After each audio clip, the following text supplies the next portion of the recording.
By the autumn of 1944, the German army, the Wehrmacht, was still dangerous. Their Tiger and Panther tanks were superior to anything the Allies could field. Their generals were veterans of the Eastern Front, masters of mobile warfare. They believed that if they could just trap the Americans in a Kessel, a cauldron battle, they could bleed them white. They believed that American soldiers were soft, and their Sherman tanks were Ronsons, lighters that lit up the first time you hit them. But there was one thing the German generals did not understand.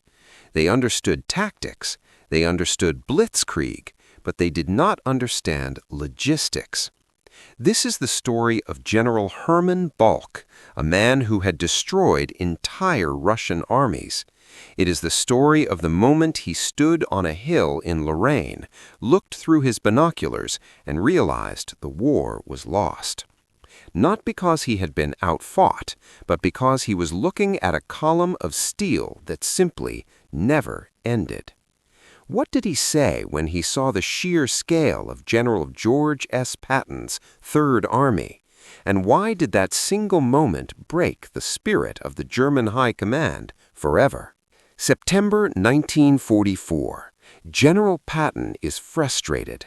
His tanks have raced across France faster than any army in history, but now they are thirsty. The fuel trucks can't keep up. The Third Army grinds to a halt in the Lorraine region.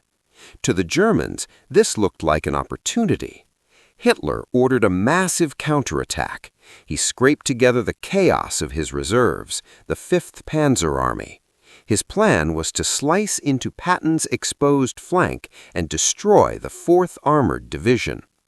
Leading this German force were men like General Hasso von Manteuffel and General Hermann Balck. These were not amateurs, they were the best tank commanders the Reich had left. Balck arrived at the front and immediately assessed the situation. He saw the Americans sitting idle. He thought they were weak. He didn't realize they were just waiting for gas. He prepared a trap. He would use the fog and the heavy terrain to ambush the American columns. He had the superior tanks. A Panther could kill a Sherman from 2,000 yards. A Sherman had to get within suicidal range to scratch a Panther's paint. Balck was confident. He wrote in his diary that the Americans lacked the killer instinct. He was about to learn that you don't need a killer instinct when you have an assembly line. The Battle of Arracourt began in the mist. German Panthers emerged from the fog, their long 75mm guns hunting for American armor. But the Americans didn't panic. The 4th Armored Division was Patton's elite. They were aggressive, improvised, and lethal. When the German tanks attacked, the Americans used a tactic the Germans hadn't seen before. Instead of lining up for a duel they knew they would lose, the Shermans used their speed. They swarmed the Panthers. They called in P-47 Thunderbolt airstrikes. They used artillery smoke to blind the German gunners.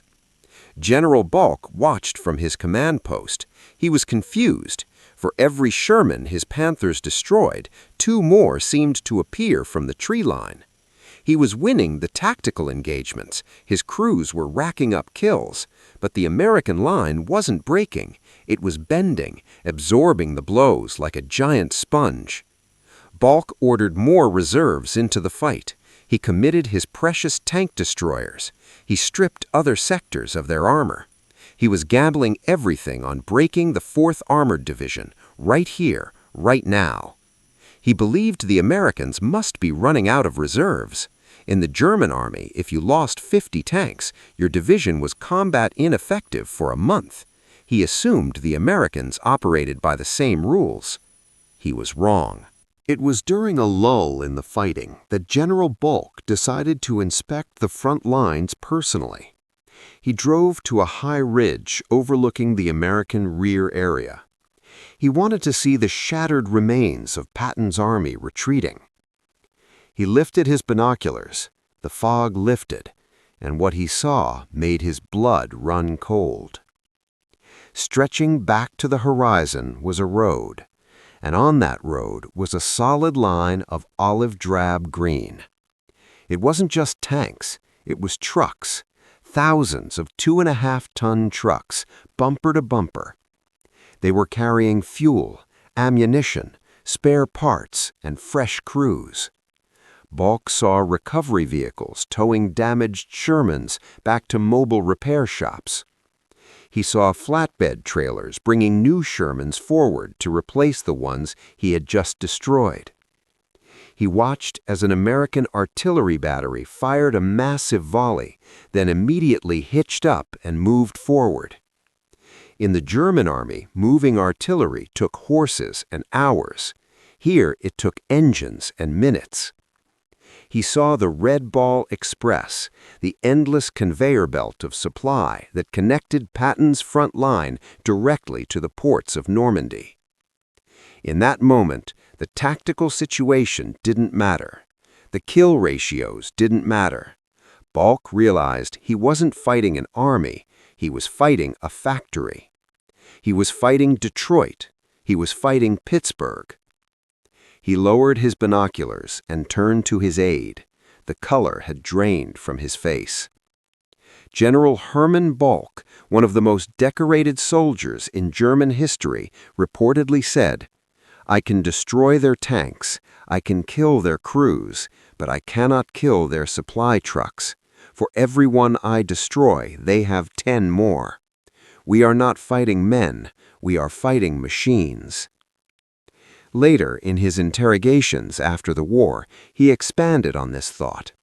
He told Allied officers, "I looked at that column and I knew we had lost, not because we couldn't fight, but because we couldn't breathe. You Americans treat war like a business. You simply outproduced death."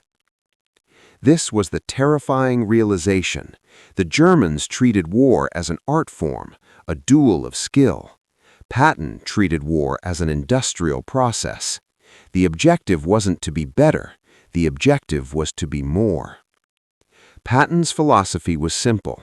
Americans love a winner and will not tolerate a loser. But practically, his philosophy was, keep moving.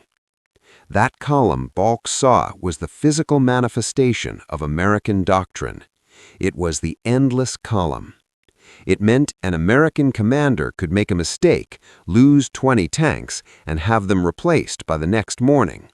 A German commander who lost 20 tanks might never see them replaced.